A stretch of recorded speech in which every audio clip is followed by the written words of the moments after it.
अस्सलामु अलैकुम वरहमतुल्लाहि वबरकातुहू। बिस्मिल्लाहिर्रहमानिर्रहीम। सल्लल्लाहु ताला अला मुहम्मद सल्लल्लाहु अलैहि वसल्लम। आज हम बात करेंगे हज़रत अबू बकर सिद्दीक़ के बारे में और मेरे आका सलातो व सलाम के बारे में। एक मरतबा मेरे आका सलातो व सलाम ने एक अंगूठी दी हज़रत अबू बकर सिद्दीक़ को, जो आका सलातो व सलाम के सबसे प्यारे दोस्त थे और सहाबा इकराम में कहा जाता है कि सबसे बुलंद मुकाम पर और मोअज़्ज़ज़ मर्तबा रखने वाले। आका सलातो व सलाम ने फरमाया कि ए अबू बकर सिद्दीक़, जाओ इस अंगूठी के ऊपर ला इलाहा इल्लल्लाह लिखवा कर लाओ। हज़रत अबू बकर सिद्दीक़ जब गए तो हज़रत अबू बकर सिद्दीक़ ने उस अंगूठी पर ला इलाहा इल्लल्लाह की बजाय पूरा कलीमा यानी ला इलाहा इल्लल्लाह मुहम्मदुर रसूलुल्लाह लिखवा दिया सल्लल्लाहु अलैहि वसल्लम। लिखवा कर जब वापस आए और अंगूठी मेरे आका सलातो व सलाम को पेश की तो मेरे आका सलातो व सलाम ने देखा कि उस अंगूठी के ऊपर लिखा हुआ है कि ला इलाहा इल्लल्लाह मुहम्मदुर रसूलुल्लाह सल्लल्लाहु अलैहि वसल्लम, और साथ में लिखा हुआ है कि अबू बकर सिद्दीक़। मेरे आका सलातो व सलाम ने पूछा कि ए सिद्दीक़, ये क्या?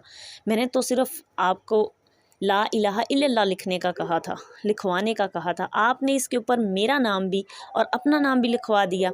तो हज़रत अबू बकर सिद्दीक़ ने कहा कि या रसूलल्लाह सल्लल्लाहु अलैहि वसल्लम, जब अल्लाह का नाम लिखवाने लगा तो मेरे दिल ने यह गवारा नहीं किया कि मैं अल्लाह के महबूब यानी आपका नाम उनसे जुदा करूं, इसलिए मैंने आपका आपके महबूब के नाम के साथ नाम लिखवा दिया, लेकिन मेरा नाम मैंने नहीं लिखवाया।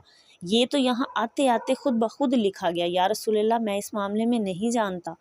तो उसी वक्त अल्लाह ताला की तरफ से वही मेरे आका सलातो व सलाम को नाजिल हुई और हज़रत जिब्राइल अलैहिस्सलाम हाज़िर हुए और हज़रत जिब्राइल अलैहिस्सलाम ने आका सलातो व सलाम से कहा कि या रसूलल्लाह सल्लल्लाहु अलैहि वसल्लम, अल्लाह ताला फरमाता है कि अल्लाह ताला फरमाता है कि अबू बकर सिद्दीक़ को ये बात गवारा नहीं हुई कि वो हमारे नाम को आपके नाम से जुदा करे, और हमें इस बात मतलब ये बात हमें गवारा नहीं हुई कि हम आपके महबूब को आपके नाम से जुदा करें।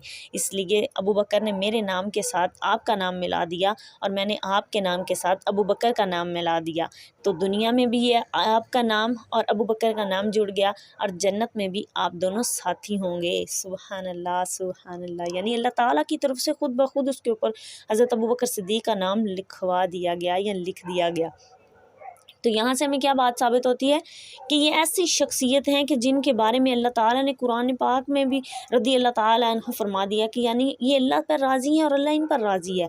और दूसरी बात, सबसे अहम बात ये जो मैं आपको बताने वाली हूँ कि लोग हज़रत अबू बकर सिद्दीक़ के बारे में या दूसरे सहाबा इकराम के बारे में कैसे गलीज़ कलमात अदा करते हैं, किस तरह उनको बुरा भला कह देते हैं, अस्तगफिरुल्लाह नऊज़ बिल्लाह। वो ये नहीं जानते कि ये ऐसी हस्तियाँ हैं जिनको दुनिया में ही जन्नत की बिशारत दे दी गई। सुभान अल्लाह। यहाँ तक कि अल्लाह ताला ने हज़रत अबू बकर सिद्दीक़ के बारे में फ़रमाया कि अगर मैंने हज़रत मोहम्मद मुस्तफ़ा सल्लल्लाहु अलैहि वसल्लम अपने महबूब के बाद अगर दुनिया में किसी को नबी बनाना होता तो मैं अबू बकर सिद्दीक़ को नबी बनाता, क्योंकि सब इंसानों में से मौजूद इंसान अगर दुनिया में कोई मौजूद हैं नबी पाक के बाद तो वो हज़रत अबू बकर सिद्दीक़ हैं। सुभान अल्लाह, सुभान अल्लाह। यहाँ से इनकी शान का अंदाज़ा लगाया जा सकता है कि किस कदर इनकी फजीलत है। अल्लाह ताला हमें उन पर ईमान लाने की और आका सलातो व सलाम की सुन्नतों पर चलने की तौफीक अता फ़रमाए। आज का मौजू यही था। वीडियो पसंद आई तो इसे लाइक और शेयर कीजिएगा। बहुत शुक्रिया। अल्लाह हाफ़िज़।